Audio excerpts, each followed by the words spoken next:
Charlotte's Web by E.B. White and pictures by Garth Williams. Chapter 22 A Warm Wind. And so Wilbur came home to his beloved manure pile in the barn cellar.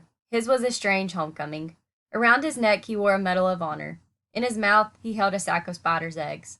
There is no place like home, Wilbur thought, as he placed Charlotte's 514 unborn children carefully in a safe corner. The barn smelled good. His friends, the sheep, and the geese were glad to see him back. The geese gave him a noisy welcome. Congratulations, they cried. Nice work. Mr. Zuckerman took the medal from Wilbur's neck and hung it on a nail over the pig pen, where visitors could examine it. Wilbur himself could look at it whenever he wanted to. In the days that followed, he was very happy. He grew to a great size. He no longer worried about being killed, for he knew that Mr. Zuckerman would keep him as long as he lived. Wilbur often thought of Charlotte. A few strands of her old web still hung in the doorway. Every day Wilbur would stand and look at the torn, empty web, and a lump would come to his throat. No one had ever had such a friend, so affectionate, so loyal, and so skillful. The autumn days grew shorter. Lurvy brought the squashes and pumpkins in from the garden and piled them on the barn floor, where they wouldn't get nipped on frosty nights. The maples and birches turned bright colors, and the wind shook them and they dropped their leaves one by one to the ground. Under the wild apple trees in the pasture, the red little apples lay thick on the ground, and the sheep gnawed them, and the geese gnawed them, and foxes came in the night and sniffed them. One evening, just before Christmas, snow began falling. It covered house and barn and fields and woods. Wilbur had never seen snow before. When morning came, he went out and plowed the drifts in the yard for the fun of it. Fern and Avery arrived, dragging a sled. They coasted down the lane and out onto the frozen pond in the pasture. Coasting is the most fun there is, said Avery. The most fun there is, retorted Fern, is when the Ferris wheel stops and Henry and I are in the top car and Henry makes the car swing and we can see everything for miles and miles and miles. Goodness, are you still thinking about that old Ferris wheel? Said Avery in disgust. The fair was weeks and weeks ago. I think about it all the time, said Fern, picking snow from her ear. After Christmas, the thermometer dropped to 10 below zero. Cold settled on the world. The pasture was bleak and frozen. The cows stayed in the barn all the time now, except on sunny mornings when they went out and stood in the barnyard in the lee of the straw pile. The sheep stayed near the barn, too, for protection. When they were thirsty, they ate snow. The geese hung around the barnyard the way boys hang around a drugstore, and Mr. Zuckerman fed them corn and turnips to keep them cheerful. Many, many, many thanks, they always said when they saw food coming. Templeton moved indoors when winter came. His ratty home under the pig trough was too chilly, so he fixed himself a cozy nest in the barn behind the grain bins. He lined it with bits of dirty newspapers and rags, and whenever he found a trinket or a keepsake, he carried it home and stored it there. He continued to visit Wilbur 3 times a day, exactly at mealtime, and Wilbur kept the promise he had made. Wilbur let the rat eat first. Then, when Templeton couldn't hold another mouthful, Wilbur would eat. As a result of overeating, Templeton grew bigger and fatter than any rat you ever saw. He was gigantic. He was as big as a young woodchuck. The old sheep spoke to him about his size one day. You would live longer, said the old sheep, if you ate less. Who wants to live forever? Sneered the rat. I am naturally a heavy eater and get untold satisfaction from the pleasures of the feast. He patted his stomach, grinned at the sheep, and crept upstairs to lie down. All winter, Wilbur watched over Charlotte's egg sack as though he were guarding his own children. He had scooped out a special place in the manure for the sack, next to the board fence. On very cold nights he lay so his breath would warm it. For Wilbur, nothing in life was so important as this small, round object. Nothing else mattered. Patiently, he awaited the end of winter and the coming of the little spiders. Life is always a rich and steady time when you are waiting for something to happen or to hatch. The winter ended at last. I heard the frogs today, said the old sheep one evening. Listen, you can hear them now.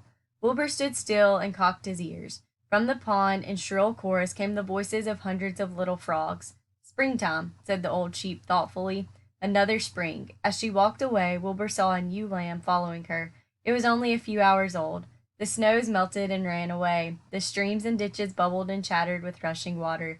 A sparrow with a streaky breast arrived and sang. The light strengthened. The mornings came sooner. Almost every morning there was another new lamb in the sheepfold. The goose was sitting on 9 eggs. The sky seemed wider and a warm wind blew. The last remaining strands of Charlotte's old web floated away and vanished. One fine sunny morning, after breakfast, Wilbur stood watching his precious sack. He wasn't thinking of anything much. As he stood there, he noticed something move. He stepped closer and stared. A tiny spider crawled from the sack. It was no bigger than a grain of sand, no bigger than the head of a pin. Its body was gray with a black stripe underneath. Its legs were gray and tan. It looked just like Charlotte. Wilbur trembled all over when he saw it. The little spider waved at him. Then Wilbur looked more closely. Two more little spiders crawled out and waved. They climbed round and round on the sack, exploring their new world. Then 3 more little spiders. Then 8. Then 10. Charlotte's children were here at last. Wilbur's heart pounded. He began to squeal. Then he raced in circles, kicking manure into the air. Then he turned a backflip. Then he planted his front feet and came to a stop in front of Charlotte's children. "Hello there," he said. The first spider said hello, but its voice was so small Wilbur couldn't hear it. "I'm an old friend of your mother's," said Wilbur. "I'm glad to see you. Are you all right? Is everything all right?" The little spiders waved their forelegs at him. Wilbur could see by the way they acted that they were glad to see him. "Is there anything I can get you? Is there anything you need?" The young spiders just waved. For several days and several nights they crawled here and there, up and down, around and about, waving at Wilbur, trailing tiny drag lines behind them, and exploring their home. There were dozens and dozens of them. Wilbur couldn't count them, but he knew that he had a great many new friends. They grew quite rapidly. Soon each was as big as a BB shot. They made tiny webs near the sack. Then came a quiet morning when Mr. Zuckerman opened a door on the north side. A warm draught of rising air blew softly through the barn cellar. The air smelled of the damp earth, of the spruce woods, of the sweet springtime. The baby spiders felt the warm updraft. One spider climbed to the top of the fence. Then it did something that came as a great surprise to Wilbur. The spider stood on its head, pointed its spinnerets in the air, and let loose a cloud of fine silk. The silk formed a balloon. As Wilbur watched, the spider let go of the fence and rose into the air. "Goodbye," it said as it sailed through the doorway. "Wait a minute," screamed Wilbur. "Where do you think you're going?" But the spider was already out of sight. Then another baby spider crawled to the top of the fence, stood on its head, made a balloon, and sailed away. Then another spider, then another.